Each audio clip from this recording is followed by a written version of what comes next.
Hello, everyone. My name is JD Calderon, and this is Indie Comics Explained. Yet again, I brought on another fantastic group of independent comic book creators. So please hit like, hit subscribe, share out the video, let everybody know we're here. And listen, today I got the best co-host ever. There she is. Flattery gets you everywhere, sir. So hello, everyone. My name is Daphne Lage, and I am a cartoonist, illustrator, and comic book artist, self-publishing fantasy comics since 1992 with this miscreant right here. I am known for we are known for the furry fantasy adventure Tall Tales, and individually, I am known for my medieval fantasy drama, Eagle Raven, Heir of the First Unicorn. Both you can read online at eagleworks.com, EGOWORKS, and which is currently on Kickstarter right now. There you go. And since he has the second greatest superhero comic ever, he's also the second greatest co-host. That's correct. That's correct. Yes, that's going on my resume now. I can clip that and send it to all the podcasts. Say go. JD says, and that's what it is. So yeah, Tom Hutchison, Big Dog Inc., writer, publisher, whatever needs to be done at Big Dog Inc., except for the art. We let the pros do the art bit of it. Celebrating 15 years of The Legend of Oz this year, and we'll be bringing the Critterverse back, the aforementioned second best superhero universe in comics in 2027. Nice. Very nice. I like it. How you doing, Frank? Please introduce yourself. Hello. Hey, gang. Yeah, I am Frank Walk, owner of Pigmentcast Studio and writer, creator, and colorist of Hellstones. Very nice. How you doing, Mark? Hey. Mark Bell from Plague Doctor Press. We produce two books, Spirit and Strange Ranger, where I'm the writer, the letterer, and the publisher, and hire amazing artists to do amazing artwork. Cool. Mr. Wynn. Hi, Marvin Wynn, writer, creator of The Edge from Comicsburg. All right, cool. Very nice, gentlemen and lady. Great to have all of you. So listen, I'm sure everybody's seen the show question. I don't know if you have it, but here it is. What is the impossible task you set for yourself in indie comics? Right. So, last man in, first man up. Marvin, you're up. So impossible. I don't like the word impossible. I don't think there's anything I can. It's impossible. Improbable, maybe impossible. Yes, but I think that mixed media is where goals I set that I probably won't reach, but movies, animation, games, etc., the things that are more expensive as far as being an independent creator. Okay, that's fair. Mark, what are your thoughts? So I've actually been on this impossible task thing for quite a while now, because the shortest version of the story is when I grew up, I had a buddy who could draw. So I did all the writing. I concentrated on the writing, and he did all the drawing, and we made really bad comics, and it was fantastic. Some of which we still have, which are fantastic. But in the 2000s, like the 2005 range, I was like, okay, if I'm ever going to do a comic, I've got to do it now. I should learn how to draw. And I really tried. Like, I got all the pencils, I got all the pens, I got all the books, I did it all. I worked for like 30 to 90 minutes a night on this after work. I did all the exercises. And it was about 6 months in, my wife was like, it's time to stop. And I was like, okay, maybe this isn't going to come to be a reality. And then about 2 years ago, I started again, and I'm got to the point now where I think I might try to do like some short strips. And I have an idea, and if I can't make it a reality, maybe I can hire Daphne to do the artwork. So that's my impossible dream, is to make my own comic and to produce that book as a single creator, because I've never done that. Okay, that's fair. Frank, what are your thoughts? Yeah, I mean, committing myself to, a 13 book run, plus prologue, and then having to do everything on the book myself, aside from the line art, is a lot to juggle. Not only time wise, but, financially as well. I'm making sure that I'm backing everything first, then going to Kickstarter with a finished product and hoping to recoup from there. So a lot of risk on doing that. And also ramping up production to 3 books a year in 2027. So it's just a big grind and a big hill to climb with a lot of weight to it, but improbable, not impossible, like Marvin said. I'm with you, buddy. All right. Fair enough. Tom, what are your thoughts? The impossible dream is being on time. It's impossible. It's not going to happen. Stop worrying about it, everybody. It's not going to happen. We're going to get better, but it's not going to be possible to be on time. There's too many factors in the world today to make everything perfect on deadlines. But the real impossible task is something that I've been talking about for a while, and it kind of gets ever closer to sort of happening, which is getting one of our properties turned into a movie or web series or whatever it ends up going to be. But there's so many moving parts that are just continuing to move. Like at some point I kind of looked at it as like one of these is going to stall out and this is going to fall apart, but none of the moving parts have stopped moving. So I've kind of put it on myself. 2030 is our 20-year anniversary. So I kind of have put it on myself like that's the goal. Is for our 20th anniversary, we are going to have some aspect of this movie done or web series or whatever. At minimum, we'll be in production during our anniversary, so we can kind of really have something to celebrate, all year long. And but the backside of that is there's 2 other projects that have somehow found odd steam.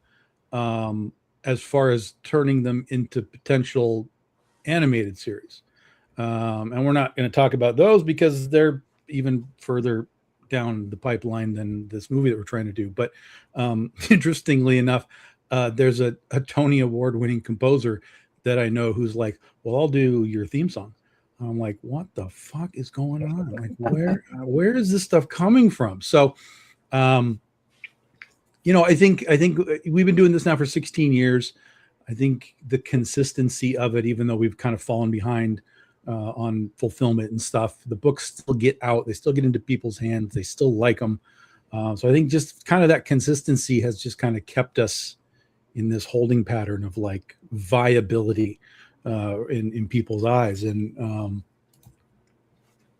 so I have a real sense that we should have something of those 3 projects. Probably the Princesses versus Zombies movie, but one of those 3 projects will at least be in production by 2030.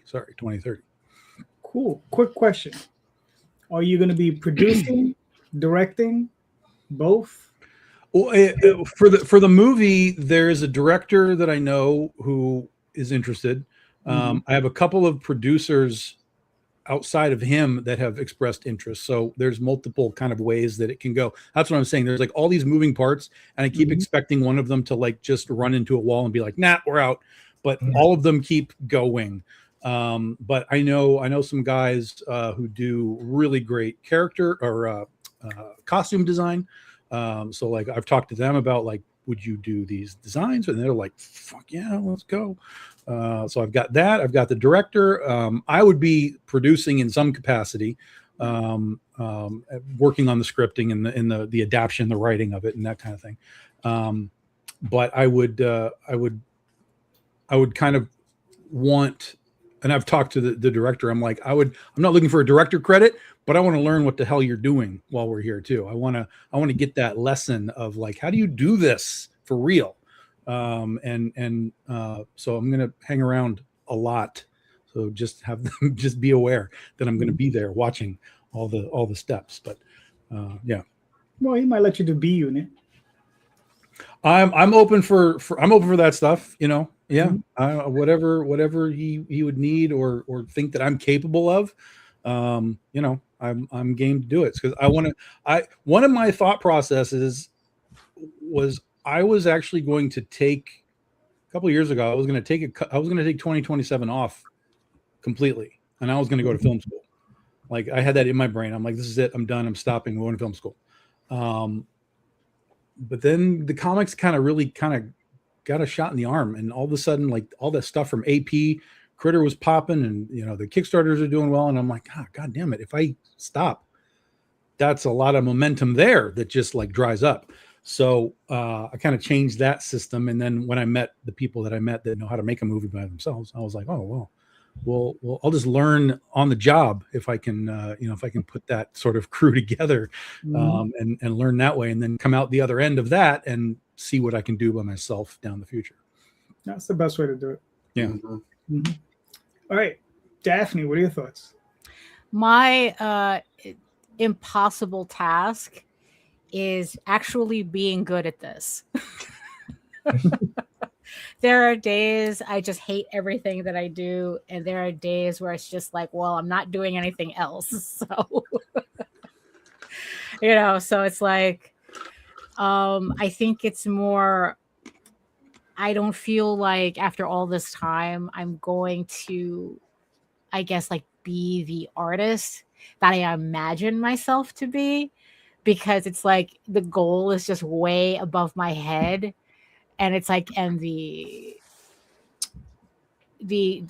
growth is very incremental.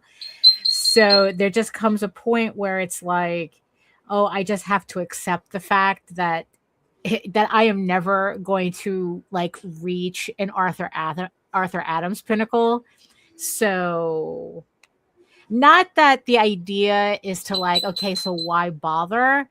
But it's more like, accept the fact that there are certain things that I would have to do to get to that point that I've just accepted that I'm like either unwilling or unable to do, and to just accept the limitations that I have and work, and kind of like work with them or work around them. But that's kind of, where I'm at right now. It's just, the impossible task. That's, yeah. Okay. That's fair. For myself, my impossible task is completing my long-running project, the Oswald Chronicles. That's my impossible task. So I have 14 stories left in his final third of his life that I have to complete. Well, they're already written, so I just have to get them illustrated out and eventually get them out into the wild. My lead artist, Jay Gonzalez, she's already started on the first story in those 14, so that's good.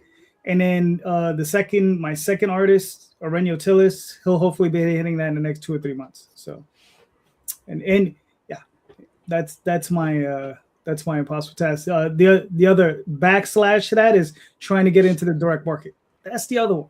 So, like I said, those gates have gotten high. So, well, I think the most impossible task mentioned here was Mark's, which is trying to get Daphne to work for anybody but herself. Yeah, that's a a literal impossible task. Yeah, that is true. Well, she knows her priorities. Daphne, you're up.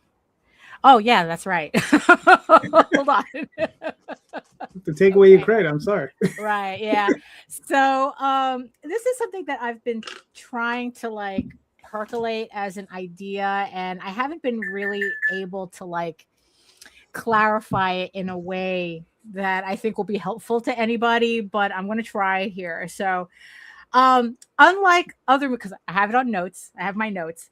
Unlike other media, critique review culture is discouraged in indie comics in favor of constant positivity, making every title feel equally promoted. How do we expect new readers to navigate the scene and find what's actually good if there's no overall environment of recommendation? Without critics and reviews, what signals would make a reader trust that an indie comic is worth their time? And are we stunted as a community because of it? Yeah, I know. Look, I'm still thinking about this. Okay, I'm ruminating on this. All right, everyone, let's peel that onion. Can we do the meaning of life question first, Right. and then we get to that one? Look, this is a show about impossible tasks, so get to it. And I will say that I think that journalism for comic books doesn't exist anymore. And I would probably say that it never was really a thing besides like Newsarama and a few other sites. And since those have disappeared, like a lot of things seem to be word of mouth.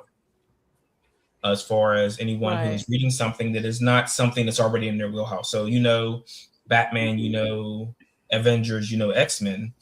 Most of the other stuff that people are picking up, something is killing the children, other thing, is all word of mouth, either from the people who are picking it up or for the people in the comic shops that are letting people know, hey, there's this new book coming out. It's called et cetera, but you should check it out. It's like something that you like.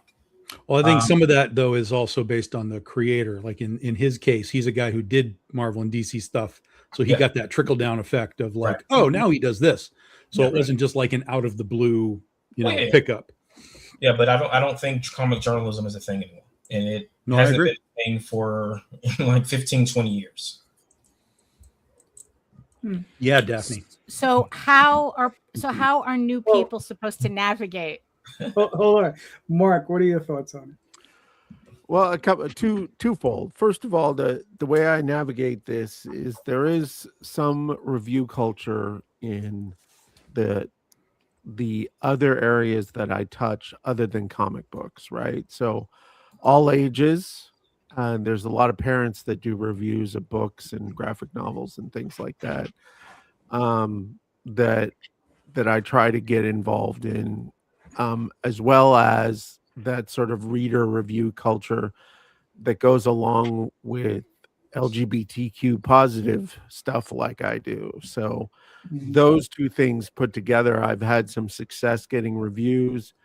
But I understand what you're saying about journalism, and I completely agree. But I think there's a new type of media review process that includes things like YouTube. You have Kat at Lifetime Comics doing 10 Kickstarters to pay attention to, and things like that really kind of, I notice an uptick in my Kickstarters when I get mentioned on there and things like that. On the back of my trade, I have a review comment from a LGBTQ blog that summed up exactly what I was looking for. So it does occasionally happen. What I find is you've got to keep those. Like I have a file I call the good stuff, where I keep my reviews of comics and the novels I write and the podcast that my wife and I do. All that, anything we get, even just a personal note or a review, I put it in there so that I can go back to that file and look at it when you feel like you're never going to become Arthur Adams. And B, that's a great place to draw those quotes and things from. Yeah. Well, I'm saying like book talk is also a thing where people are talking about the thing, but I think what Daphne was looking at was that line. So that positive, negative line. I've been told by some people who were reviewing books, I won't, if I don't like it, I'm not going to talk about it. Yeah. I think also that we all know how hard it is to do this. So we never want to disparage anybody who's actually done it. Right. Yeah. Well, feedback is a gift too, though. So, I mean, if you are going to say something and it could be construed as constructive criticism, that's different than just being negative or tearing something down just for the sake of it. So there is kind of a fine line to that when presenting that material. Imagine a Rotten Tomatoes for comics. Yeah, something like that. Yeah, A good read. actually. Right. I was about to say that Goodreads, they have their system. Daphne just pointed out to me the other day. I have a few books up there that are actually on there that people have given stars to and all that jazz. So, I mean, it's out there. But Frank, I mean, you have any more thoughts on it? Yeah. And unfortunately, like the formatting for these things is just small little niche pockets kind of scattered here and there. Unfortunately, there's not really one big kind of go-to or even close to mainstream way of presenting that material. And I think that's where the it's hurting the most, is because if you're looking for reviews, you actually have to kind of go out and look for them. They're not going to kind of really come to you like they might have back in the day, through other sources or anything like that. So word of mouth is so powerful. But unfortunately, it also leads to a very slow audience build. Yeah. Too true. Tom, what do you think?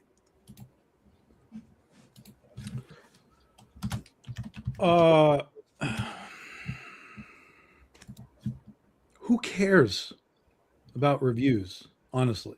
How many of us here, be honest, went looking for reviews of random comics anytime in the last 30 days?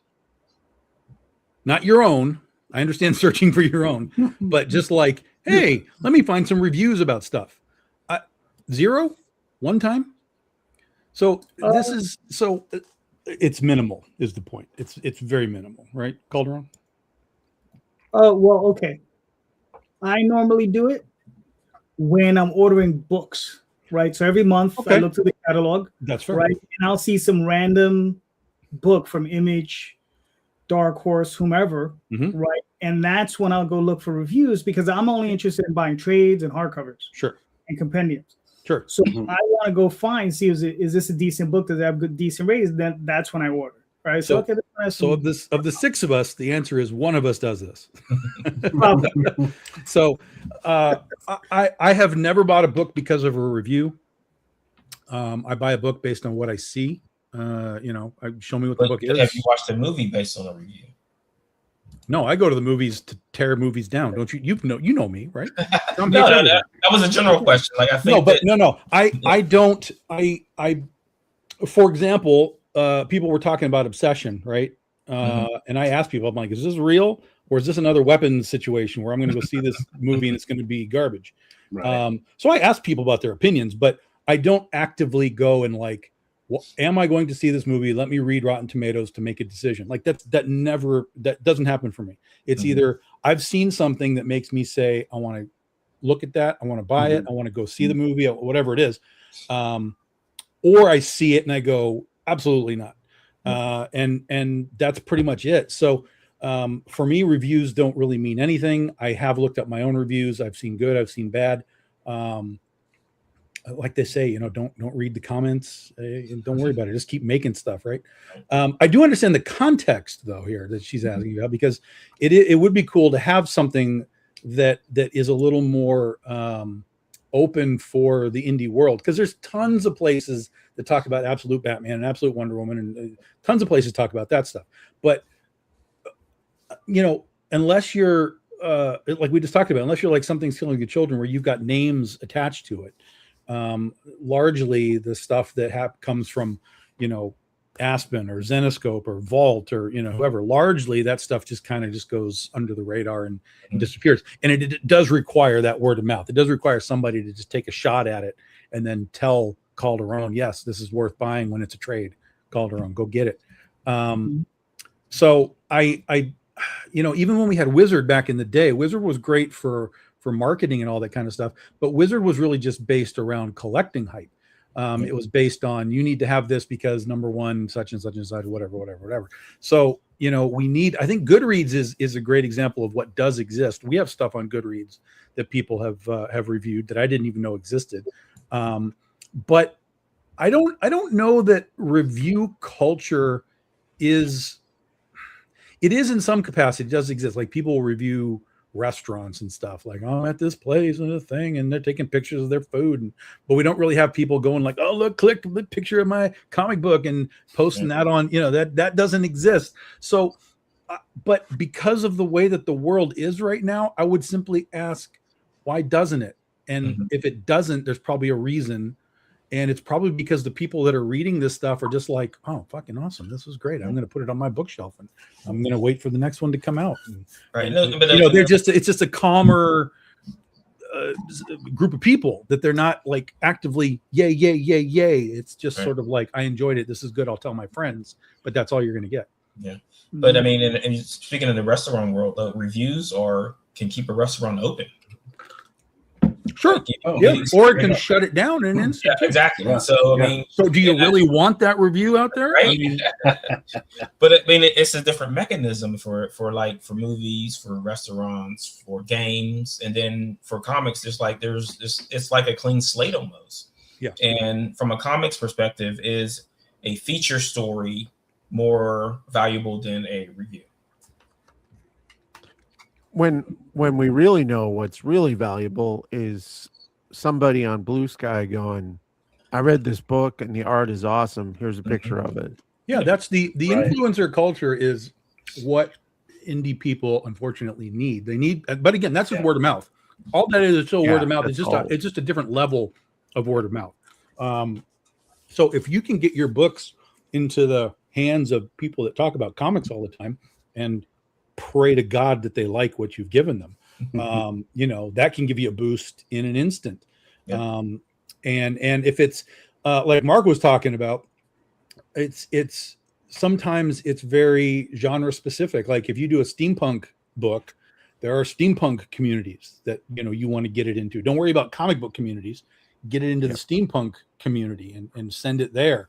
If it's some sort of sci-fi, try and get deep into the sci-fi world. It's what's funny is we almost need to abandon the comic book world and go look for comic book people in all the other bubbles of genre and that sort of thing.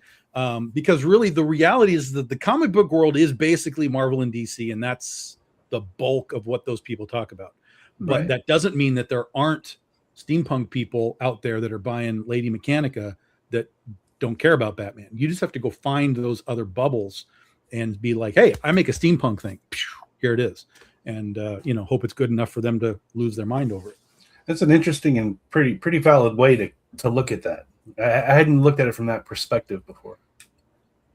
That's definitely the approach that's worked for me. I've had people who are like, I don't usually read comics, but I saw yours and I got into it. So I get people with my Oz book all the time. They're like, I don't read comics, but I know what the Wizard of Oz is. Show me what your Wizard of Oz book is. And it's been a absolute doorway to everything else that we do, because once they're in with, and they're like, oh, this is like cool. Like, what else do you do? Oh, we got horror, we got superheroes, we got, whatever. And then they can just kind of feed at the trough of whatever we make at that point. Yep. All right. Cool. For myself, like I've done reviews in the past. And I would do them, I've done them on this website. Well, I mean, this channel. But usually it's for stuff that I've read, and they're not really reviews. When I was doing them, they're recommendations. If you see, it's straight up a recommendation. It's not even a review. It's just like, I read this book. I like this book. You may like it too. Go check it out. Reviews I find a little tougher because the community is small, and if someone feels slighted by what you say, they do get offended. Right. And I understand it's a lot of hard work. It's a lot of effort. It's somebody's love child, and you're never going to tell anybody, dude, your kid is ugly. Your kid is ugly. Right. Nobody wants to hear that. Nobody wants to ever hear that. Right. It's like, right. Nobody wants to hear that. And I understand. I don't want to hear my kid is ugly either. Right. I'm like, your mouse is smelly. Ah, shit. Right. I don't want to hear those words. You have too many info dumps. Exactly. Right. Yes. Nobody wants it. Well, in that particular instance, that helped me because I got rid of the info dump. And that's the other thing. Right. Sometimes a good review can help you improve your work. That's what I found. I like I said, I had these guys. They came out. They said, "Well, there's an info dump right here. I couldn't get into it because of it." And I was like, and I remember when I read it, there's no info dump in it. I read it and I was like, holy shit, there's an info dump right there.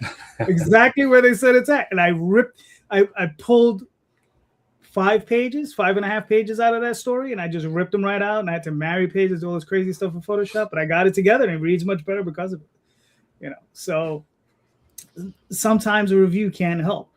It's just if you're willing to listen, right? And I thought they were a little douchey about it, but I still tried to listen to what they were saying. Right. You know what I mean? I tried to listen. I said, okay, what are they focusing in on, and I focused and listened. Like I said, I came to the conclusion. I was like I said, I was like, there's no way this is possible, and I just went in and I just cut it out.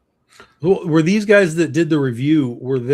Did you know who they were? Were they like, for example, a lot of times if you get a critique, you didn't know who they were. If you get a critique, personally, a lot of it is like, where's it coming from, right? Right. And so you can take all of this with sort of a grain of salt, like this guy, who is this guy? What is he talking about? But if Jim Lee is like, oh, this mouse, you got to fix this mouse, Calderon. You got to probably listen to Jim Lee a little more than the guys that are just random dudes on the side. Right. But yeah, it's always been a listen to the review, listen to the critique, see if it makes sense to you. Like with you went and saw what they were talking about, and you were like, got it. But if you went there and you didn't see that, you'd be like, well, whatever. Like these guys are crazy. I'm out of here. But there was that grain of salt that you went after, and it fixed it. So that's good. Yeah, absolutely. We as the creators have a certain onus on us to, find that silver lining or that grain of salt, and look for that and go, hey, does this make sense? Are they trying to communicate something, albeit in a douchey way? Are they trying to communicate something that I should listen to? And you're absolutely right. Sometimes they're like, oh no, they're just nitpicking on something ridiculous or whatever. But if you can take that onus on yourself and look and take the time to look and analyze and self-reflect, you might be able to improve. Right. Yeah. That was. But you also got to have a thick skin for it, though. That's for damn sure. Someone's always got something to say. Yeah. That's why Rosario's not here. He can't handle these questions. I'm not even gonna touch that one. Daphne, what's your answer? Well, it's like people do care about reviews because every other industry has an entire culture of reviews. So obviously they mean something. I've been taking a lot of cues from indie publishing. So on the novel side of everything, like Book Talk and Goodreads. And, the one thing that the authors always have to remind each other is that the reviews are not for you. The reviews are for people looking for something, are probably looking for your books, but they need a trail of recommendations to get to your book. So technically the reviews are not about you, or they're not about you. They're not for you. So that's kind of, the difficulty I've had in really thinking about how it could work in indie comics, because just it's like everyone's concerned about what a reviewer would do for their book, when actually what I'm really trying to find out is how does somebody coming into our space actually find our books without having to go to 19,000 different websites or scroll Kickstarter, to scroll the 300 entries on Kickstarter in a given month. So I opened up a Goodreads account, especially once I found out that they had a comic section in there. But then there's the whole thing about trying to get people to actually review stuff, people who I don't know who've read my stuff, to actually leave a review or at least a star rating, and seeing how that algorithm in Goodreads works. And how, because a lot of people do find their books that they're reading on Goodreads. So yeah, so I'm just kind of like wondering, it's like, well, is that something that as a whole we're missing out on? Or again, it's one of those things where we are just way too small for any of this to really work. That's a fair thought. Yeah, I think because even if you were to make the example was the Rotten Tomatoes, even if you were to make a Rotten Tomatoes for this stuff, people still have to go to Rotten Tomatoes, right? Look for the things they want to see.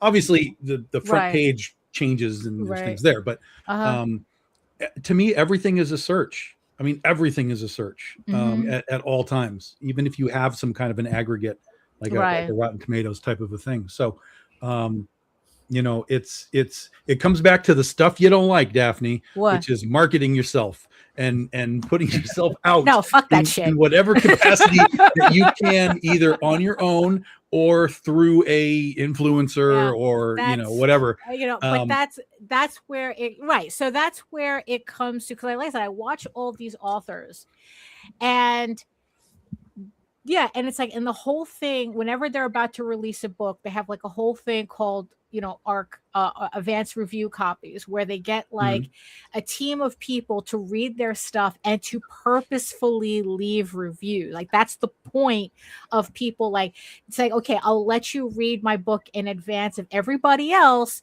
but the trade-off is that you have to leave a review, because then pretty much they're review bombing Goodreads, and then the idea is that the algorithm picks that up. But getting anybody to review shit is like pulling teeth.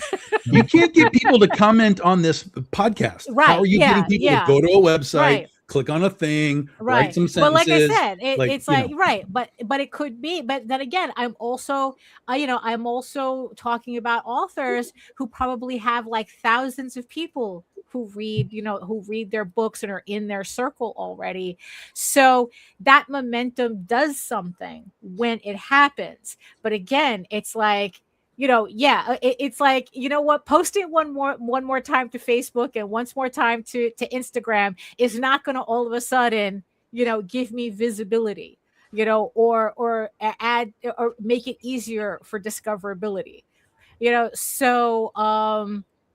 so that's kind of like the thing that, because in the end, like I said, I'm leaning more towards actually what you said about, we actually have to leave comics in order to put our books in order to get people to pay attention to our books. And even then it's like, but yeah, so like I'm leaning more towards, it's like that, to get people to read comics, you actually have to go outside of comics to do it.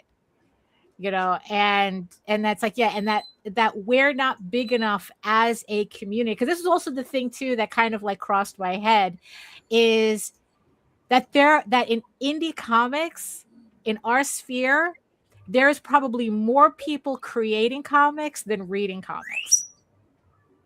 Certainly feels like it. Yeah. So, so like in the end, who are we talking to? Well, yeah, most creators are comic fans, so they'd be crossing that over for sure. You know what? And even then, I question that.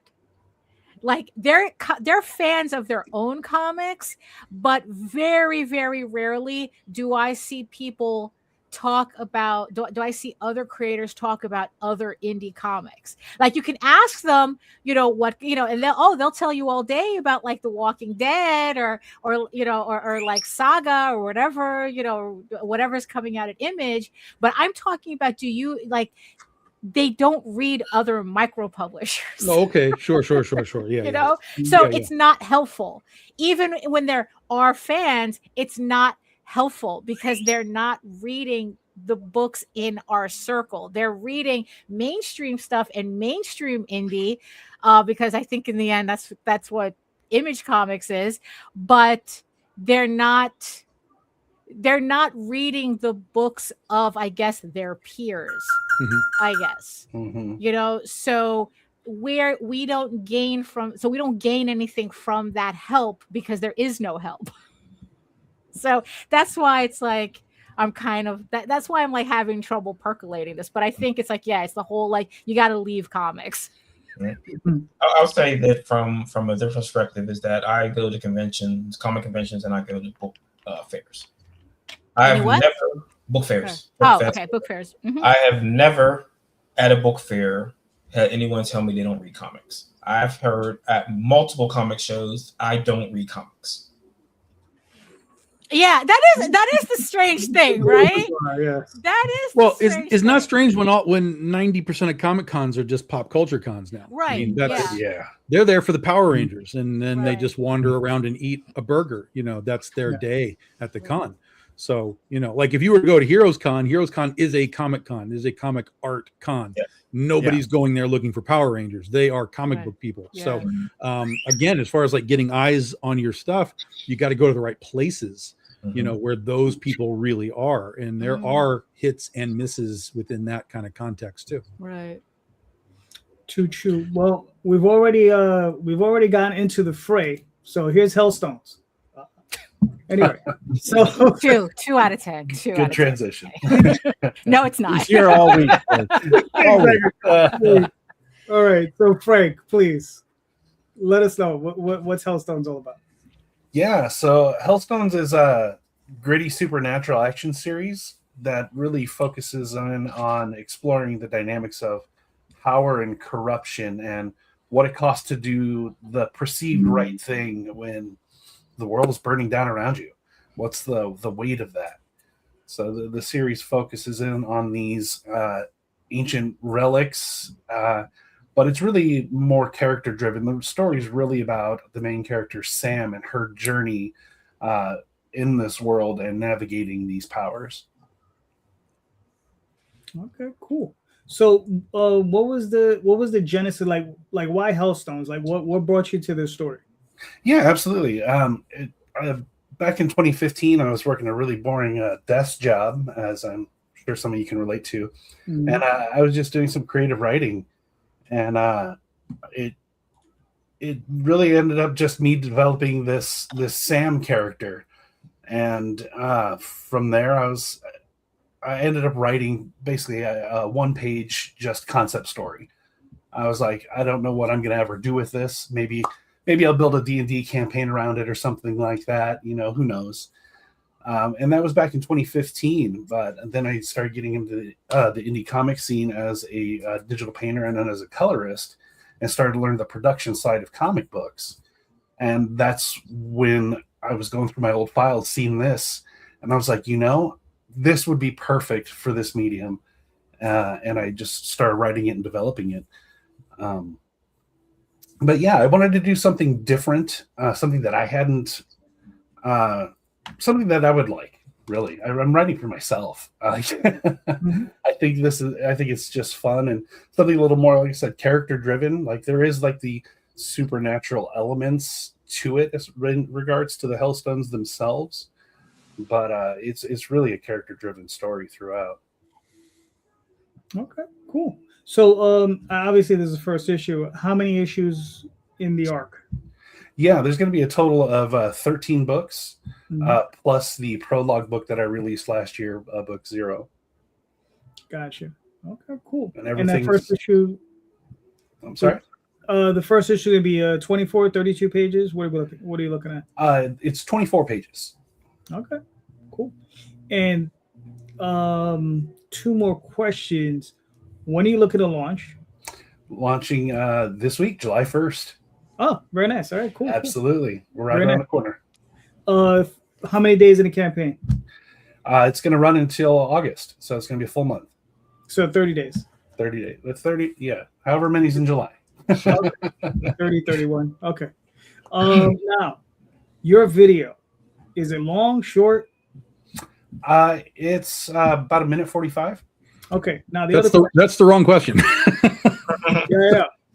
Well, no, yeah, that is the wrong question because the real question is it going to have anything on it that's going to copy strike me because I get them? No, Okay. no. It's all No original music. content, no copyright stuff at all. All right.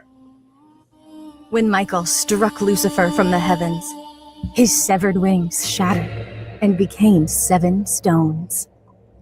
Power scattered across time, whispering to anyone who dares to listen. I thought that was legend, until I held one. It pushes past fear and rewrites what your body can do. It changes you. I'm looking for my mentor, Gary.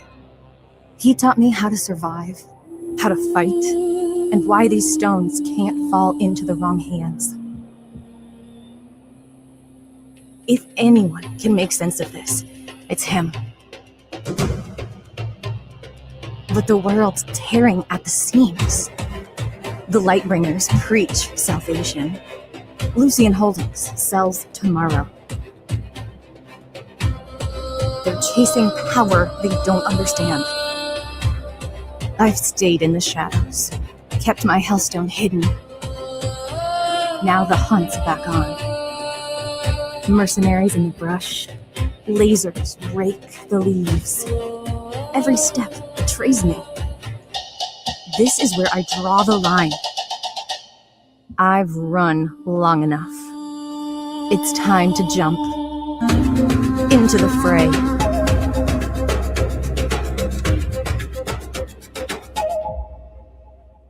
Cool. Very nice. Did you do the animation? No. I hired someone far better than myself for that.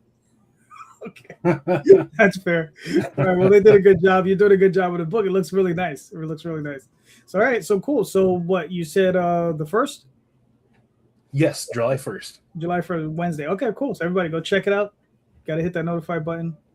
Very nice. I like it. All right. Cool. Daphne gets no intro because, you know, she doesn't like my segues. But before her. Yeah, right. Mark, please walk us through. Hey, so I am about to start the Kickstarter on Spirit 4. Spirit is a LGBTQ positive, all ages supernatural comic where a group of teen girls help Mothman and a drag queen save a bus full of children that will do nothing but warm your hearts. Spirit was created in 2018 as I was trying to create a comic book company and create a lead comic book that was an adventure comic for young women that promoted all the values of female-led characters, science, positivity, LGBTQ positivity, diversity positivity, all that good stuff. Because there are a lot of books, and there's still a lot of books about dudes in their underwear beating up other dudes in their underwear, and I love those books. I go get my Daredevil and Batman comics every week, but I wanted to do something different, and Spirit is the result of that. I wanted, in the very first impossible dream, was to produce a comic, a single book. That was what I was hoping for, and it's turned into a 7-year enterprise where I now have 4 issues of Spirit, the 4th issue we're working on and doing the Kickstarter of, and 2 issues of another series. I'm working with Melissa Caprione again in this issue, who has a Dark Horse graphic novel out called Basil and Oregano, and a guy who happens to live in my neighborhood, Nate Powell, has offered to do a cover for me for an insane price because he loves Spirit and he loves the idea. So he has done an amazing cover, variant cover that I cannot wait to show people. So I'm hitting all the buttons of Mothman, Nate Powell, all that good stuff. I am also offering, because in the all ages market, to get into libraries and schools, you need to have a trade. So I have a trade of the first 3 issues now. So you can get all caught up with the trade and get issue number 4, all available from this Kickstarter. We are launching Tuesday because I wanted to get ahead of Frank, one day ahead. And I will be going 30 days also. Okay, very nice. And is this issue for the end of the arc, or is there more to the arc? No, there's one more book to the arc, which will have witches in it. And then that's the finish of their kind of junior year of high school. And then I'm going to pitch a trade that'll be the senior year of high school for them. Okay. Very, very nice. So very nice. Okay, cool. I mean, listen, sounds great. I read your other book. I thought that was fantastic. So, I have faith in you. You're so nice, man. To me, every day is a dream. I wanted to make one book, and the trade paperback is the 4th time I've printed the material from Spirit One, and I'm giving my artist royalty kickbacks because I've printed it so many times. So. Oh, nice. Very nice. All right, good. Excellent. I mean, looking forward to it. So you said you start Tuesday. All right, very nice. So everybody hit that notify button and go pick up a book. It looks great. Very nice. Cool. All right. Now this guy, I don't even know if he deserves it, but he's on the edge. So there you go. Marvin, you want to play this? JD's terrible. Tomato. You know what? I'm kicking everybody off the show. Want to play this video? It's the JD show. Yeah, I know, really. Marvin, video? Yeah. I bet not get any copyright strikes, man.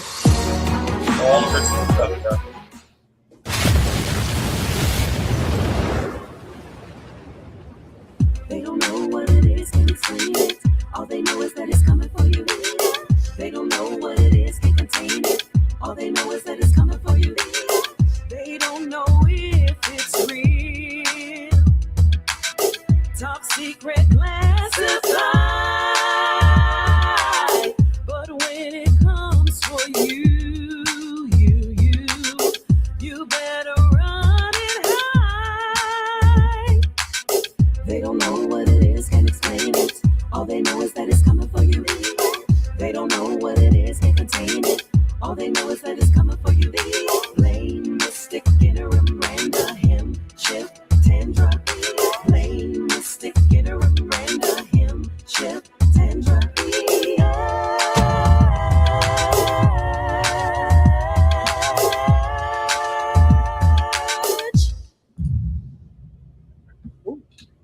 See that? You didn't even get a copyright strike. I hope not. It happens every time. Every time I play one of these with music in it, I get a strike. Now, the worst part is that if it's from Epidemic Sound, unless everyone has a subscription attached to the account, it's always going to strike you. So, yeah. All right. So, maybe that's it. Yeah. So The Edge issues 10 through 14. This is volume 3.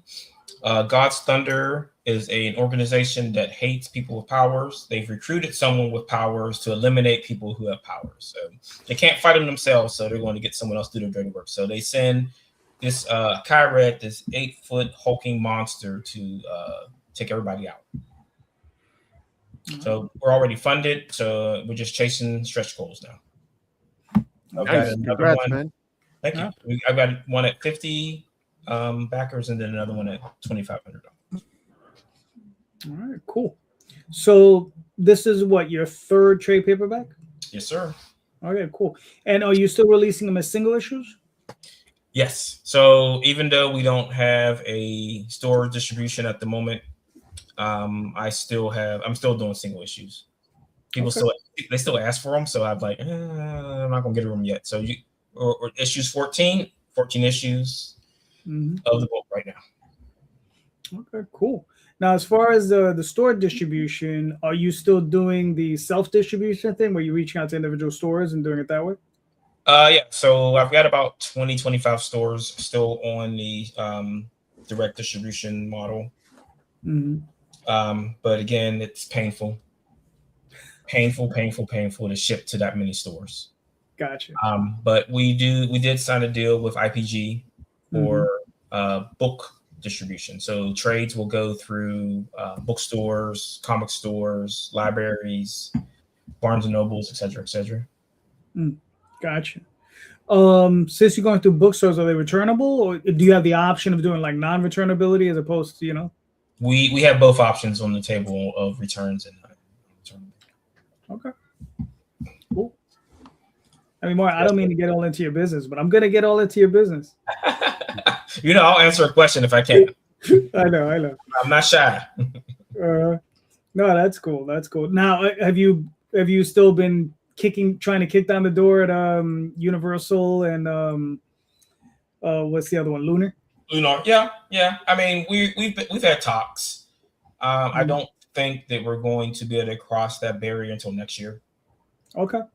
So we'll find. I'll get to talk to them next year because I'll be going to Comics Pro next year. We don't know where it's going to be at yet, but I'm going to. I'll be able to talk to them in person about what's the holdup with them because they did reach out to me for information. So it's always funny when I kind of like they contact you, they say, hey, we want all your stuff, and then you don't hear from them. Right. Yeah. So we got hot sauce in here. We got coffee. We've got things from Wham Labs. Root beer didn't make the cut because I can't ship it. I've like gone back and forth with packaging and trying to get that root beer out because root beer moves fast. Like I've already gone. I've got like 15 cases, and I've gone through like 8 cases of the root beer. I mean, you're afraid that you're gonna put on more weight because you're drinking that much root beer? No, not me. I'm not drinking that much root beer, buddy. I wouldn't even be on the show. I'd be in the bathroom. Yeah, it sold like the hot sauce and the root beer sold really well at Heroes. We sold 2 cases of root beer and about 15 bottles of hot sauce at Heroes Con. Oh, nice. All right, cool. I mean, yeah, I'm happy that's working out for you. I mean, are there any other like weird or like, you know, other things you're looking to get into other than the hot sauce and the coffee? I mean, I'm not guy that I just sit there sometimes and I just think, man, that would be cool to have. So we are doing a Comics Book honey mustard barbecue sauce, and then there's going to be an Edge barbecue sauce. So we're going to barbecue sauces next. As long as there's a vendor out there that's interested in working with us, I'll try. Right. Yes. Okay, that's cool. I wanted to do like chips, maybe. Like there's a bunch of vendors in the area to do chips, so I mean we could talk to them about doing potato chips or something like that. Whatever comes up in my head when I'm just sitting here thinking, and I say, "Oh, let's try this." And if I reach out to a vendor and they're like, "Yeah, we can do that for you," cool. All right, cool. Now, in the book, do you have them drinking coffee? That's coming up. I mean, I was trying to find a way to put it in there without it being just obvious. Like silly. It's right. like they walk into a room and all of a sudden everyone's drinking coffee in the room. Like everybody doesn't drink coffee though, so it doesn't make sense. And then you have the bag sitting there. Like that's corny. You have to figure out a non-corny way to do it, but it's coming. Okay, all right, that's cool. Nice. No such thing as non-corny product placement. It's all terrible. I mean, I think it's rather ironic that you're making your own products and you can't even do product placement in your own comic. It just has to feel right. It didn't like, because we did just drop a bottle of hot sauce in the background. I'm like, man, that doesn't make any sense. Why is that hot sauce there? Like it wasn't in the kitchen. It was just sitting on a table. Like because in the end, it's like, obviously people don't mind that they're buying a hot sauce from a comic, so why not have the hot sauce in the comic? Right. I mean, just do an ad with your characters eating the hot sauce. That's what I'm. That's what. Or you do like, you know how anime, they always have like the beach episode. So Mhm. it's like you need to have like a beach episode where everyone's at a barbecue and they're eating the chips and go. they're having the barbecue sauce. And But it's funny because I do have a beach scene in the earlier book, but I'm like, should I go back and add it into that scene? But yeah, we'll get it in there. You know what would go with this barbecue sauce? Yeah, or you need to make a very specific comic just about the chips and the hot sauce and the root beer. But we do have, so like my tribute to Colt Slither from G.I. Joe is we have a band in the book in issue 11 called Bad Fan. And I just wrote the lyrics to a song that I'm going to get route recorded. So I mean that fits into what that means. So we're going to do that. All right. All right, cool. We have another 33 days left, which is just insanity. But like you said, you've already funded, so now you're just chasing stretch goals, which is cool. All right, so everybody, man, awesome book. If you like your hot sauce or your coffee, man, I would say go get it. Very nice. And chips. And chips. Chips are coming. Now that Good I've had job, hot buddy. sauce, I really would like a root beer.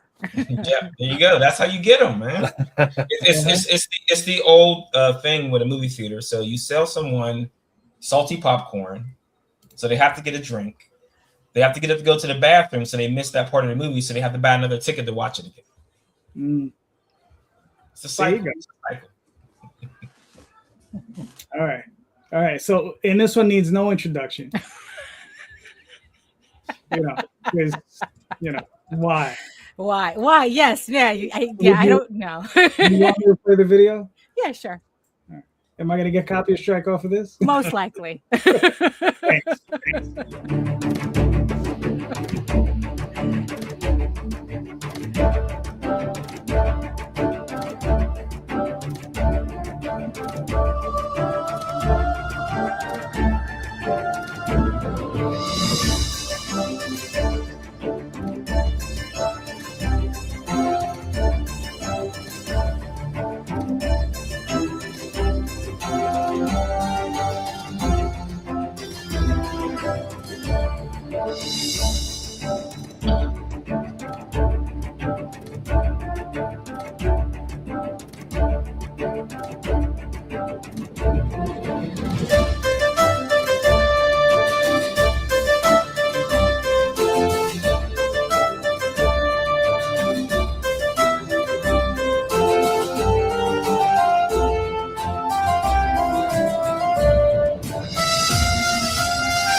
All right, so Dash, walk us through it. So, Eagle Raven, Heir of the First Unicorn, is the story of a unicorn princess exiled into the mortal realm who trains to become a knight, hoping to win a king's favor and save her people. In volume 3 of this four-volume series, it's actually 16 issues in total. Eagle Raven survives the ordeal of the tower, emerging with the title of Knight of Turnham. As she returns to her enchanted kingdom, the stakes rise as she realizes the Dragon Lords are attempting to resurrect a goddess and start a war with the entire realm. After refusing a tempting parley, I really enjoy that word, parlay, with the manipulative Prince Rillian, Eagle Raven is forced to assert her rightful claim to the throne of Edenron in a challenge brought by rival elves who resent her return. Eagle Raven is the story of trying to find your place in the opposite worlds and learning the people who will stand by your side and lift you up are not the ones you expect. It's a sort of sorcery fantasy with a soap opera twist, featuring character relationship-centered stories with unicorns, elves, dragons, and furries. As I try to do my best Toy Galaxy voice. So like I said, this is the third volume of a 4-volume series. So there's 4 more issues left. And everything's on the campaign, including this absolutely gorgeous Zhang Brothers variant cover that I am doing for a special reprint of Eagle Raven issue 1. There's 3 versions of this. There's the trade dress version, the virgin cover version, and there's a virgin nude version, which I am taking a big chance, obviously nowadays, showing it on on Kickstarter, but God knows. And also the covers are available as a metal cover set. The Zhang brothers are a like bucket list thing for me to do here, and I'm so happy to have them on this campaign. And in fact, I love it so much that I'm on my like third piece with them. Also available on this campaign are sketched signed remark cards that I've limited to, I think, like 24 in total. And I was really surprised at how quickly they're selling. So there's not that many left. So if you like to have a remarked signed card, the book plate, actually, there's a few left on the campaign. But yeah, so everything is available as physical copy and PDFs for people who prefer to not add more books to their shelves. And I think yeah, my mind's at a blank here. So it's my office has turned into an easy bake oven. So too hot. So everything everything is available, including Tall Tales if you missed any of the previous campaigns for that book. And also on this campaign is my infamous adult book, Medieval Unicorn Viking Slut, for anybody who's missed that. And if you're unfamiliar with Kickstarter, there's an infographic there to walk you through the process of pledging to the campaign. So I think we have about 2 weeks left on the campaign, and that's it. If you like fantasy, if you like adventure, if you like everything that I've mentioned in the prologue, this is the book to pick up, I guess. I don't know. maybe I should leave a review of myself on Goodreads. So you said there's a total of 16 issues in the series? Yeah. Mm-hmm. Now, is that a definitive ending, or yes, it's a definitive ending for this particular story. So I do have more stories to come that comes after, but this is written to be its own thing. So if nobody picks up any of the other books afterwards, they still have a complete story in this series. Okay, cool. And what type of schedule are you looking at? Like how far are you looking to get like, is issue 13 done? Is issue 14? Well, I'm in the middle of issue 13 as we speak. Actually, I'm working on it right now as we're doing this. So I'm hoping to have issue 13 on Kickstarter probably by September. And then just like try to get the other issues out like probably like every month or every 2 months afterwards. So hopefully I can finish the bulk of it in 2027. Gotcha. With maybe the last trade maybe hitting at the end of 2027 or the beginning of 2028. Okay, good. All right, cool. Very nice, very nice. And you have a total of 14 days ago, so you got 2 weeks. Before you smashed your funding goal, so you're doing good. Yeah. All right, cool. I know who's buying dinner. Thanks. Right. So yeah. What is it? Real quick, I'm running a campaign currently for Dreamweavers, issue number 3. So Dreamweavers is a story that I had originally started in '92 with the artist Matt Lunsford, and it just got away from us. But we had produced 3 issues, and what I had done was I wanted to finish the series. I finished it as a prose novel, and what I'd done here was I would say, you know what, let's finish it as a comic book. I got it. I remastered the entire thing, relettered the whole thing. We had it. Now it's in full color as opposed to before it was all in black and white. And we're looking forward to finishing this puppy. It's going to either be anywhere from 6 to 8 issues. We're not sure just yet. But right now, this is the 3rd issue. And yeah, it's about 4 kids who are, whenever they go to sleep, their role-playing game characters come into our reality and they fight demons. But the only problem is that those kids inhabiting those bodies, they don't really know what they're doing. They're kids. So they cast spells and they do all this stuff, but the real entities that live within those bodies are in the background, like screaming. They're like, let us out so we can fight these demons. So there's this conflict that's constantly going back and forth. And sometimes the other personas come out and the kids get pushed back and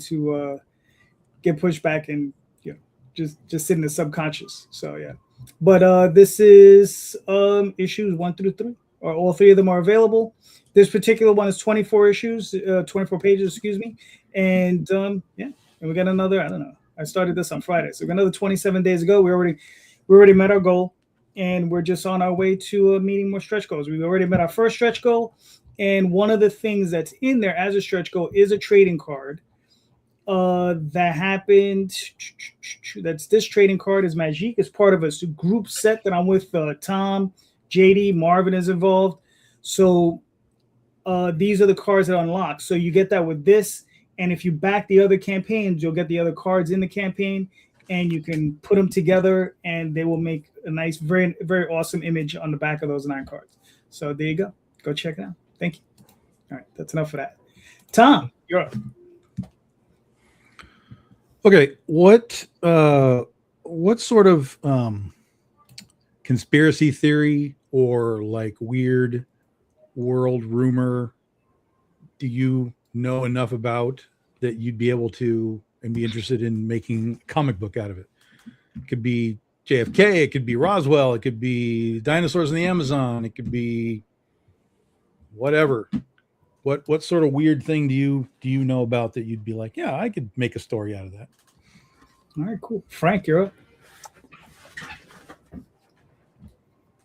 Yeah, loaded question. Frank's like, that's my story now. Yeah, conspiracy stuff. I don't buy into a lot of the conspiracy stuff. Don't have time in my headspace for all that. My ADD would lead me down too many rabbit holes, and I'd quickly lose my mind. But being a fan of like supernatural and sci-fi and fantasy and stuff, I could totally latch on to some sort of alien or extraterrestrial theme for sure. Cool.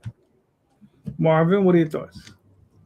So I mean, I got 2 in the bag right now that I'm looking at. So time travel, but dealing with time travel as a math equation, because traveling to the past, you have to know where the position of the Earth is. You're going to try and travel into space or into a wall. And then has anyone ever heard of the chronovisor?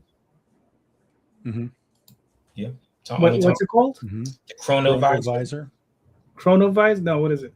So it's a device that was created in 1972 by a father in the Vatican that it's supposed to allow you to see into the past.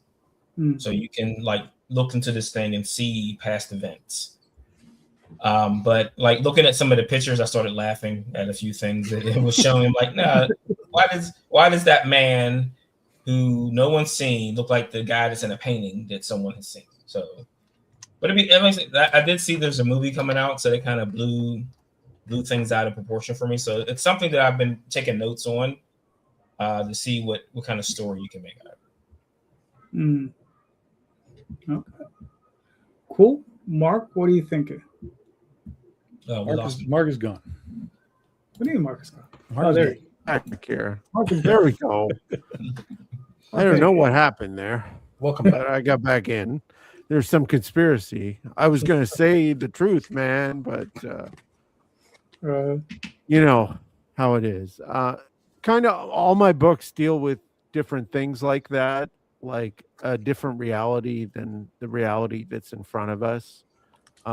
In fact, the spirit characters struggle with this because they're so science-based that when ghosts show up, especially the kind of lead science character is really resistant and sort of tries to find explanation and things like that. But all that has kind of gone by the wayside now that they've had psychic adventures, met with Sasquatch, and now are off to West Virginia to meet with the Mothman.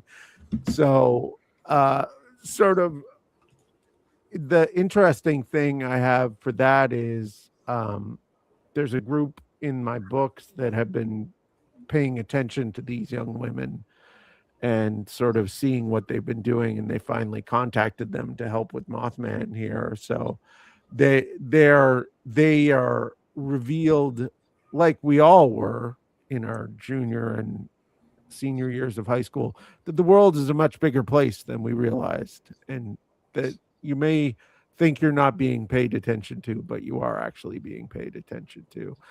My other comic, Strange Ranger, I got a weremoose, so I'm all over this stuff, man.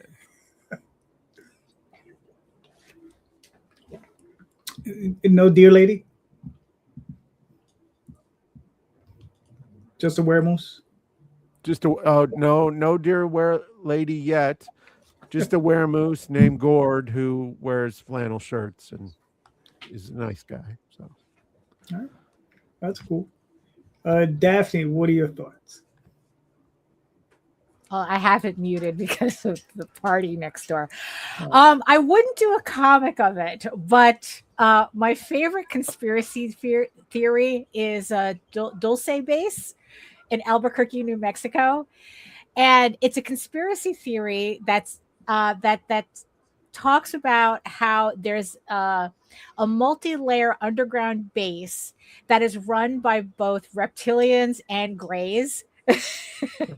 And they're conducting human animal hybrid experiments in the base. And what it is that, like, supposedly, like, the United States allows them to do that because then it keeps both those aliens busy, as opposed to, like, you know, doing whatever else they would be doing. And the biggest part of the conspiracy is that supposedly there was like some kind of military, American military uprising in the base in order, you know, fighting both the reptilians and the greys, and like you do, right? And then there was only like one sole survivor, and this guy, you know, and this guy has, of course, he does the he's been doing the you know, like the kind of like the UFO circuit and this, that, and the other thing. And yeah, so it's like, so just the thought of like, you have, I don't know, because I always imagine like the reptilians to look more like slee stacks, so it makes it even funnier. So I don't know, it's like there's just something about like how absolutely like bugged this story is. Now, mind you, and also the survivor supposedly, like, he created a diagram as to what the base looked like, this military guy, and everybody who looks at the drawing goes, this thing is impossible. Like, it's the most ridiculous, like it's so logically impossible that it's, you know, but just the fact that it kind of you know, it kind of reminds me of this thing that I recently read. But then again, Mark Twain also said a variation of this, where it's like, you know, facts need to be verified, you know, it need to be confirmed and verified, while bullshit just has free reign of everything. So yeah, so that's the conspiracy theory I enjoy immensely. But I would do a comic on it because it's not my thing. That's fair. For myself, I'm like a liberal arts major in this. I know just enough to be really annoying, but I don't know enough about anything to really be effective.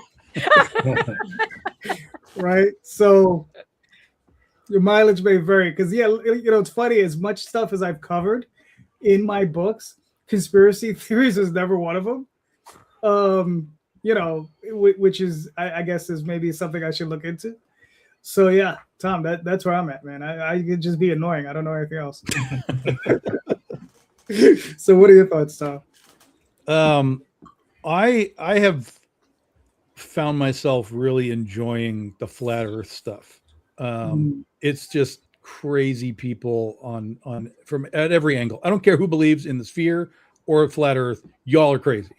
And I was talking to my editor one time. I was at a con and somehow it came up, flat earth stuff, and I was thinking about it. And I was like, there's no flat earth stories. There's no movies, there's no TV shows, there's no comics. It's like, there's no flat earth stuff. And I messaged her and I was like, there's no flat earth stuff. She was like, yeah, probably not. like she was annoyed at me. Like, yeah, probably not. That's And I was because like, it's turtles all the way yeah, down. yeah, it's yeah. And and so I was like, but this is like there's stuff here, there's story here, like the thought process that it's the ice wall all the way around, and you know, the ice wall is guarded by the military around the world, so you can't get to it. And if you do get to it, you go through this crack in the wall, and there's like a whole other space out there, and it's like, holy shit. So I was like, there's a story here, and I'm gonna find it. And she was like, whatever, do what you want.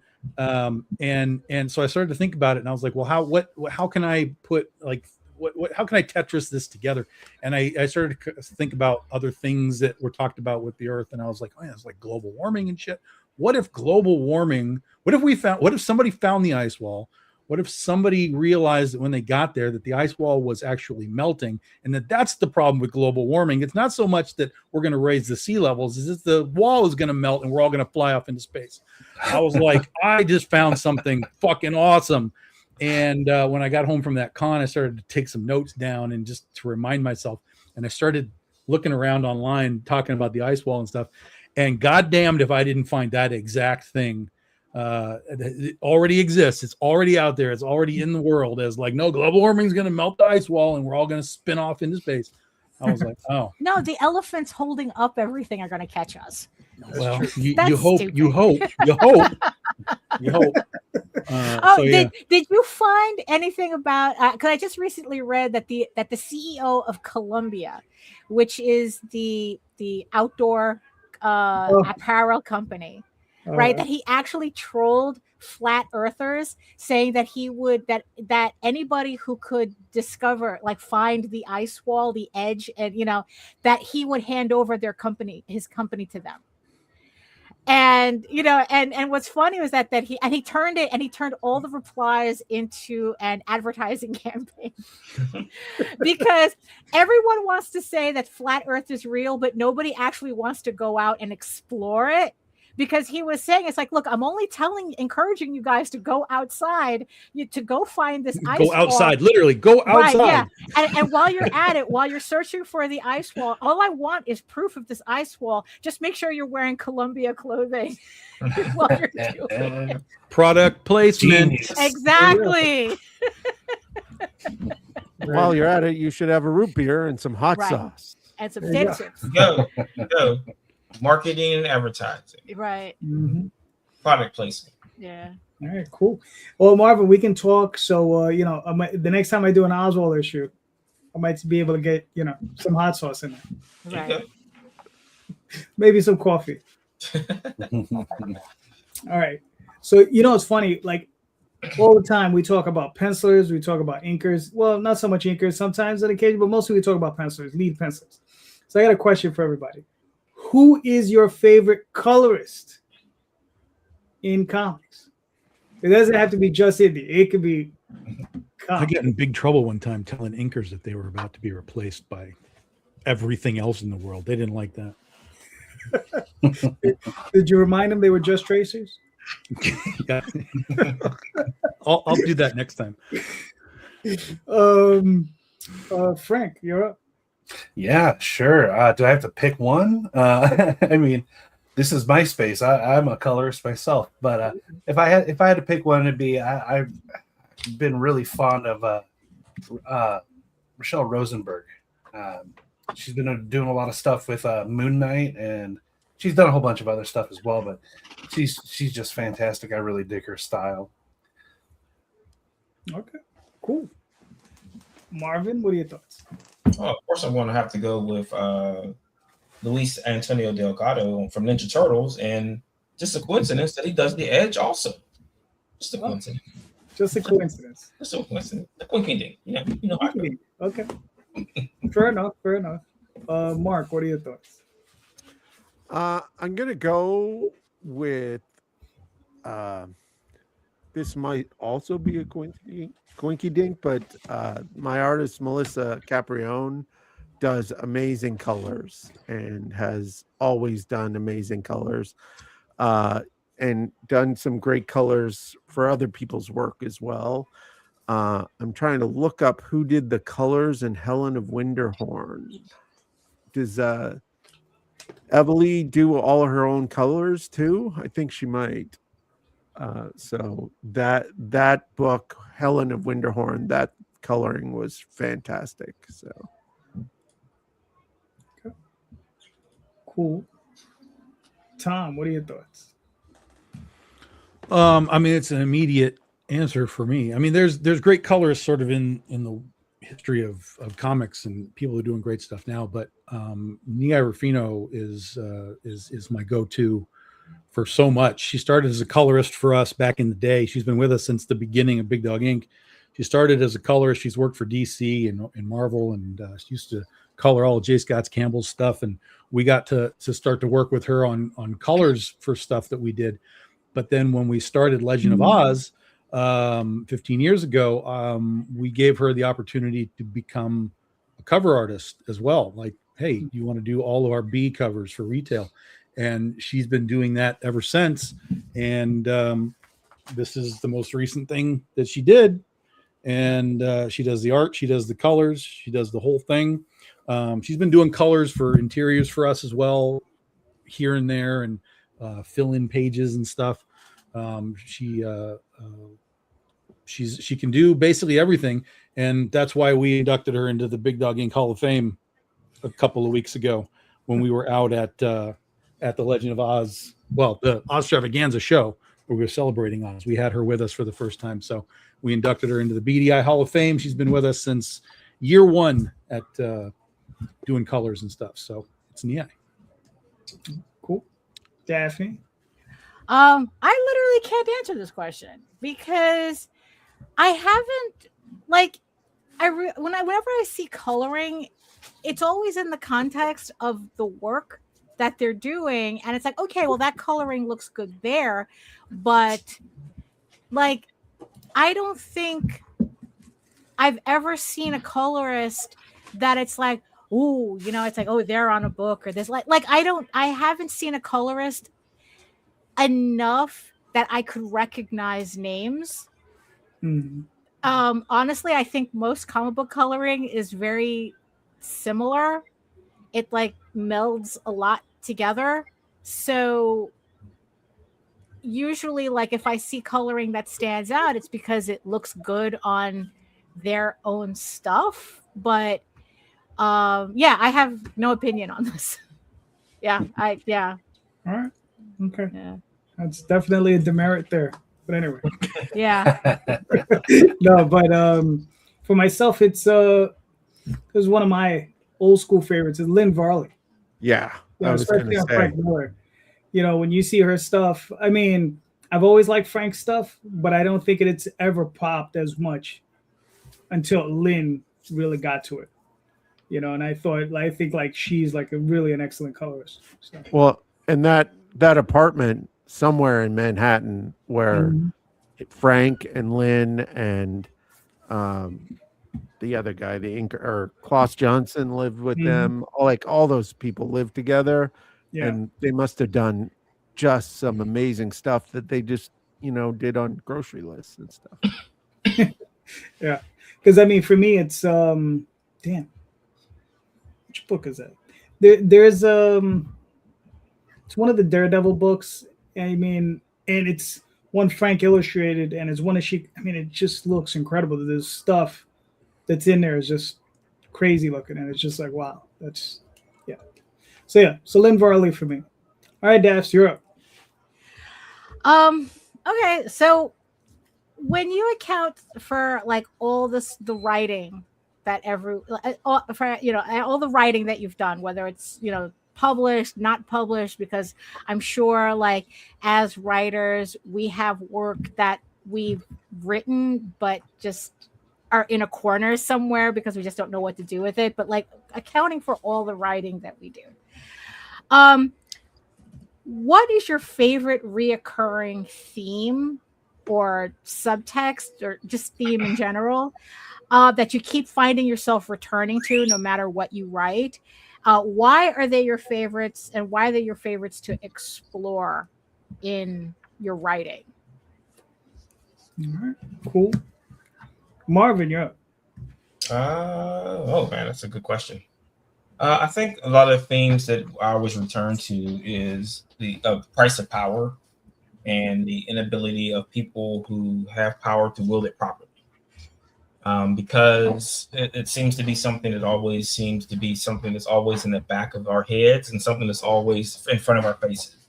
That you give somebody a little bit of power to test them out and they run with it and destroy things along it. And I don't think I can get away from that, especially with the way the Edge is structured, of it being you're getting these powers that you have no control over and then watching as they try to destroy you. That's cool. Mark, what are your thoughts? Well, a couple of things. I like stories that refer back to other stories in two ways. Like, so it's kind of like a fifth act story. Like, some story happened and now we're dealing with the repercussions of that story, and you get to tell two stories at once, slowly over time, and you get to see the repercussions of small things turn into big things. I think that's definitely one thing that I like. And then and this is totally like self-serving, but I love that all my comic books all take place in the same universe. All the novels I write take place in the same universe. Different universes between those two, but I love when you read in a story like that and you get that little hint, like you're like, oh, and you get that idea that everything's connected, because then you're looking for those connections. And I think that as a theme, that's a relevant thing, in the same way that like we all had that moment where we're reading through like our second or third Stephen King book and you're like, wait a minute, these are all the same story. Like, they're all the same universe. And you're like, then how does this connect to this? And it reinforces the idea of connections to me. Okay, that's cool. Frank, what are your thoughts? For me, a theme that I always end up landing on in some way, shape, or form, and it's probably likely just due to my punk rock kid roots, just kind of never leaving me, but it's very much just a buck the system, damn the man. I like seeing someone oppose corrupt structures in some way, shape, or form. That's just something that I've always kind of leaned back into. Even like I referenced, playing D&D. I've played D&D for years. I'm a forever DM, so I've done a lot of writing in that space. So even if it's not like upfront and obvious, it could take place in a high fantasy world, but I'm always having some element of that in there. Yeah.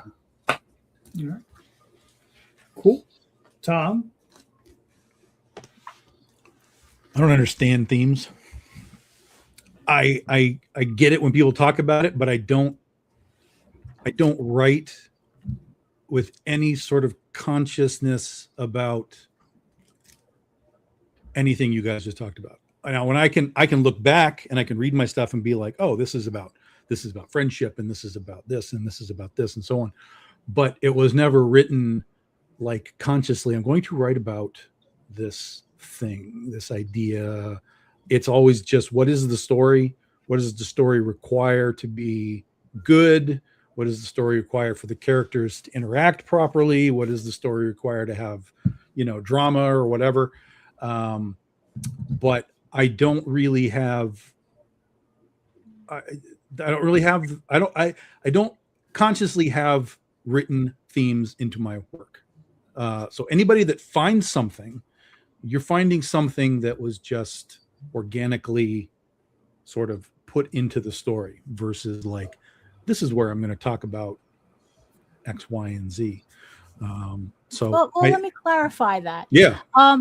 So when you look back on everything that you've written, is there, because a lot of themes are not you know, like we're not, a lot of writers don't just sit down and go, oh, I'm going to write a story about friendship today. It's like, there's Okay. something that, you know, when you look at all your stories, like what is a theme that ends up repeating that either you're like, oh, I like, it seems like I like writing about this certain thing that maybe, well, yeah, it wasn't conscious, but it keeps reoccurring in your stories. I'm looking at all the books I wrote and Yeah. I'm comparing notes. And I don't think that there's anything like, I look at Critter and then I look at Oz and I look at Penny for Your Soul, and they're so vastly different in what they are. You know, Critter is science fiction and parallel universes and you know, spandex, and then Legend of Oz is a steampunk western. Penny for Your Soul is about the end of days if it happened in Las Vegas. You know, everything is so vastly different that I don't know that there's Ursa Minor, Princesses versus Zombies. Everything is just so different. I don't know that anything that I do carries over in any sort of hard way, to be perfectly honest. Everything sort of seems to sit in its own pocket of, you know, need for that story to progress and go. But like, I wouldn't say that, you know, the friendship theme that exists in Oz, but that's not because I made it. That's because L. Frank Baum made that. So it exists within Baum's sort of foundations of like friendship and home and et cetera, et cetera. But those things don't really exist in Critter. They don't exist in Penny for Your Soul. They don't exist in Scheherazade. So I don't know. I think I'm just sort of, again, I think everything for me is just sort of what's the need. But because everything I write is so different, like somebody, I don't know, was it Marcus said everything's in the same universe, or was that Frank? Like if everything's in the same universe, I can see where you can kind of watch things sort of rotate through and come back around. But everything that I do is in their own pockets. And so each one kind of has its own pocket elements that really don't flow back. So I don't see it. So if anyone reads my stuff and you tell me I'm wrong, I'm willing to listen. This is a critique I'm willing to listen to. But Post it to Goodreads. Yeah. Put it on Goodreads so I can read it and everybody else can read it. Tell me what you have found in my books that maybe answers Daphne's question, because I think everything sort of is just a little too separate from each other. Someone's going to discover some weird thing like all of your female characters have white shoes or something. Yeah. Or maybe they'll find out he's like Quentin Tarantino. He just has a lot of foot fetish. Let me see. For myself, I would say it's probably two of them. There's redemption is a big thing for me. And it's the lost soul trying to find their way back to good, right? So it's that sort of thing, right? So it's that person who's done wrong and just really messed up and they're trying to do better, right? And not even do better. They're trying to make up for what they did. You know, so it's not even a thing about like, oh, I'm just going to try to do better. Because no, they're actively seeking to right that wrong that they did. So that's one of them. The other one is, that the small guy can make a difference. You know, that the singular person, no matter how minor they might be, can make a difference in a story. You know, and whether that story is their own or somebody else's or a grander thing, that they can make a difference. So those are the two themes I typically run along. So, all right. So Daphne, answer your own question. It's friendship. No, right? No. But in serious, Sexy friendship. Sexy friendship. Yeah, definitely. How I guess the theme that I like to revisit is how we're the sum of the people around us, and that success is a team effort. Because I really abhor the whole chosen one trope, and this is kind of like my way of poking at it, that it's like, okay, it's like, yeah, you're the main character, but you can't accomplish what you need to do without the right people around you. So kind of like Mission Impossible. Right?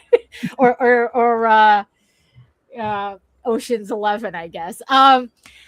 Yeah, that's the theme that I like. That, and yeah, and that not only that, but that's where your strongest support comes from, is from the people you surround yourself with. And that even when you're at the height of your anxiety, knowing that you have the right people behind you allows you to push forward to do what you need to do. But the whole idea is like, the whole idea of like, oh, you're the only, it's like you're the only one and everyone else is just a side character. It's like, no. Everything has to come together for it to work, regardless of whether you're the chosen one or not. So, yeah, and also I really find it fun when people find themes in my writing that I didn't consciously, or maybe they just interpret the story like that. So I always find that fun too, when people tell me, it's like, oh, well, it's like the story, this is what it meant to me, and they come up with something that's like, oh, I didn't intend that at all, but go you. Yeah, I see that all the time. It's even what's his name? Even James Cameron, like back when the first Avatar came out and people were talking about it, and some people were tearing it down. Some people were like, oh no, it's about this and it's about this, about this. Right. He would do interviews and they'd be like, so tell us what you think. What is this really about, James? And he was like, who cares? It's what they want it to be. Right, that's all that matters. This is what they want it to be. It's what they see. Let it be what they want. I don't need to come tell them what it is. They've already decided for themselves. Just let it be what it is. Yeah, he's that type of, that once it's out into the world, he has no responsibility over it. Yeah. Mm-hmm. Yeah. That's cool. All right, Tom, you're up. Oh, you only get one question out of me. You should know that one now. He's not. Tom is not trolling for comic book ideas, so he doesn't need to ask a question. All right. So here I got one. What are you doing to improve yourself as a creator? I focus on themes, like a lot. Me too. Oh, Mark went to go search. I'm trying to find something. I got these new notebooks that have they're thumbnailing notebooks. So the better I thumbnail, the better the book is for the artist. The better they understand, the better we can have a discussion about what's going on. So I'm always trying to improve my thumbnailing. And then I'm always trying to look through the pile of stuff that we all have to find bits that I can steal and use in my comics, because everybody's those things that resonate with you will resonate with other people, and I'm all about influence and all that crazy stuff. So I think that those two things improve me as much as possible, and listening to the people who come to my table at cons and things like that and tell me what they like and what they don't like helps me always become a better creator. All right, cool. Frank, what are your thoughts? Yeah, a lot like Tom was talking about early on with like getting into like the putting himself in a position to learn more about like the production side and the directing side and all of that stuff. I also like to really put myself in those positions to learn something to take on to the next thing and the next thing, and just constantly stack those skill sets. Also, I actively seek out feedback as well. I'm the guy that will send my book to a reviewer that's known for tearing things apart and going, hey, please do me the service of laying it on me. Tell me all the things that you like, dislike, whatever. The only thing I ever ask of anybody is just try and make it constructive. Say what you got to say. You can have your opinion. That's fine. But, if you're being a douche just for the sake of being a douche, what am I supposed to take out of that as a creator? I'm always willing to be wrong and to pivot and to grow and do better on the next one. All right, cool. Marvin, what are your thoughts? More research on mostly dialogue. Trying to punch up dialogue more. I don't like dialogue a lot. I don't like standing still talking. I never liked that idea, but I find the need for it in some later scripts that I'm doing. The dialogue has to be a little bit more standing around talking, which I don't want to do. But if people are asking for it, they want more explanation, then sometimes yeah. That's fair. So, Tom, are you standing with your answer? I'm going to talk to Marvin about that a little bit, because when you say research, are you researching dialogue, researching speech patterns, or are you researching visual cues for it? Because you can do a talking head scene with little to no talking actual heads. Like you can write a scene where you're focused on the dude cigarette, and what he's saying is like, we're going to light this world on fire, and there's like a cigarette burning and stuff like that. Like you can move your talking head scene into an environment versus like literally like looking at a panel, like what you're looking at like right now. Wally Wood did the ultimate chart on how to do panels for talking heads. For good or for bad? What do you mean? It's Wally Wood. I guess however you feel about Wally Wood, that's what it is. And listen, it works. Yeah. Okay. I will look into that. Yeah. So I mean, it's as far as I can take it. Like I don't want to do talking heads. I want to do something's happening while the person is talking to the other person. They're doing some kind of action. They're not sitting in a diner eating a sandwich. Well, but that's the thing, is like they can be doing that, but you can put them in the background and have somebody in the foreground doing something else. Like you can use the environment wherever these characters are to tell the story, as well as just seeing like, hey, I'm talking to you. Here's my word bubble. Right. There's visual ways to do that kind of stuff. And to me, that's the fun of sort of leveling up your writing, is using the environment, the art, and the words at the same time. Because this is comics, so you want to show more than you're telling. Right. To me, you don't need to sit there and have somebody describe, and there's 3 pieces of art on the wall. No, it's just there. It's like, that's it. It's just there, and we're going to have somebody saying whatever he says.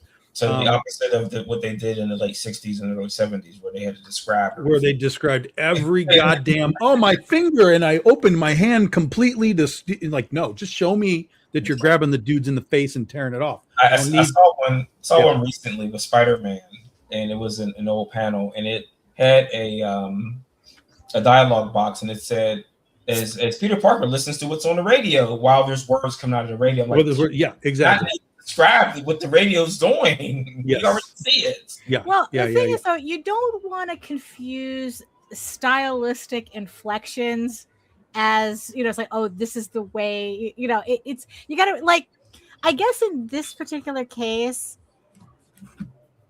like I would take a piece of advice that Tom had said on a previous show, is to actually watch movies. Like, what makes a Quentin Tarantino movie compelling? That's nothing but talking heads until they all start exploding. Well, that's true. Right. Yes, exactly. But they have to get to the exploding first. Right. Like, what makes movies, like which movies would be, like how they do a lot of talking heads. Yeah, maybe watch Ocean's 11. That's a lot of talking heads and planning and stuff. Hateful Eight is a good one, because they spend so much time in that carriage talking back and forth. Don't watch Hateful Eight. No one watch Hateful Eight. No one ever watch Hateful Eight.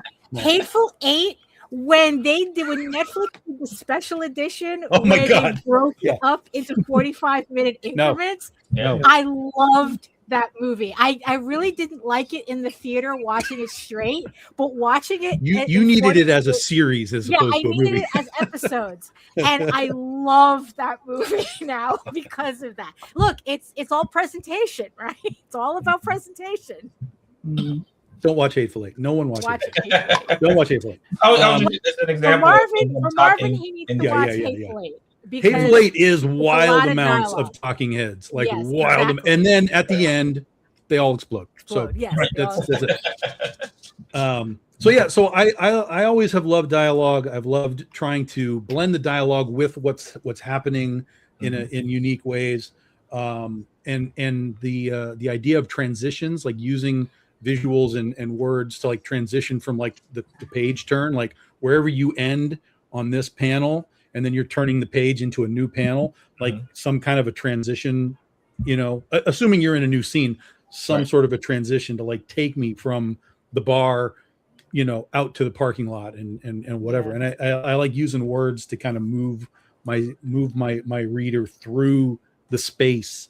And transition was something that I had never even thought about or considered until I read a Jim Valentino article about it. Or it was an article with Jim Valentino, but he discussed how he saw like there was like this wild lack of like transitional storytelling. And in my brain, I was like, that's me.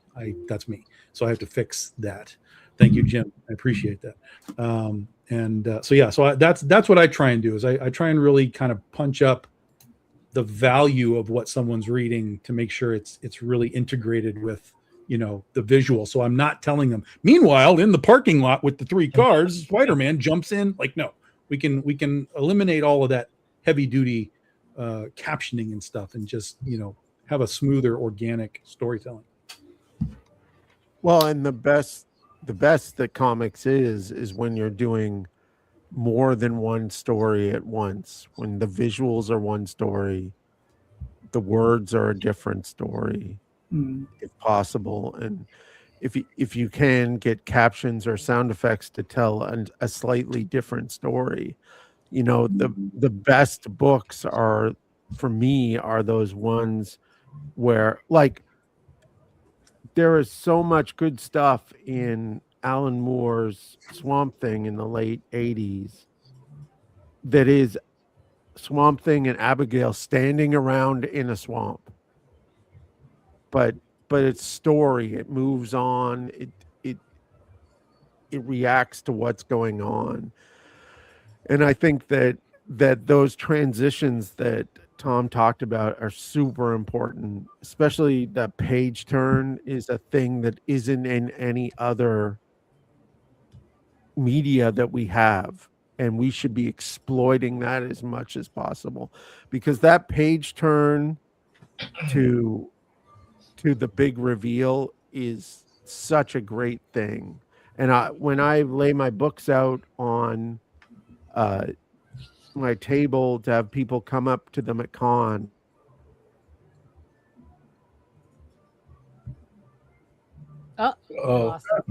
We'll never know. We'll never know. He just lost it. Also, Speaking of page turn cliffhanger. Yeah. Sure. One more piece of advice that I would give is that the way you lay out that scene, you should be able to, the reader should be able, or at least you should be able to get a gist of what's happening in that scene, even if it's just talking heads, without the dialogue. Hold on. Let Mark finish his page. Oh, okay. All right. Yeah. No. So I put out on my table the books on the page right before the transition scene. So they come down, they look at the book, and the first turn, they get usually a splash page right away. And so that's a big reveal of art, a reveal of things are happening in this book, right? Cool. Daphne, so you want to continue? Oh yeah, so so if they can tell, like, if you can tell like the gist of the scene without any dialogue in it, then that means that your panels are moving in a way that when you put the dialogue in it, it enhances the scenes. but you should be able to tell what's going on without the dialogue. At least that's a trick that I do. But in terms of the question, though, the thing that I've been doing a lot recently to improve, well, I mean, for artwork, it's always a constant. It's doing the artwork, it's looking at other people's artwork, it's studying other people's artwork.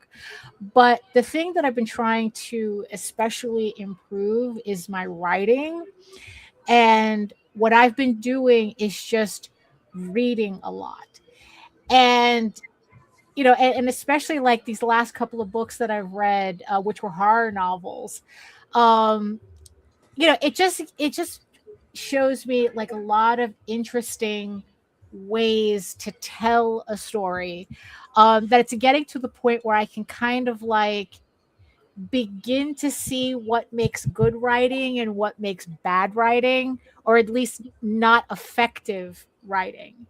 And the funny thing is to see how independently published novels and mainstream novels kind of have the same issues as indie comics and mainstream comics, that there's a certain polish that mainstream novels or traditionally published novels have that independent novels don't have.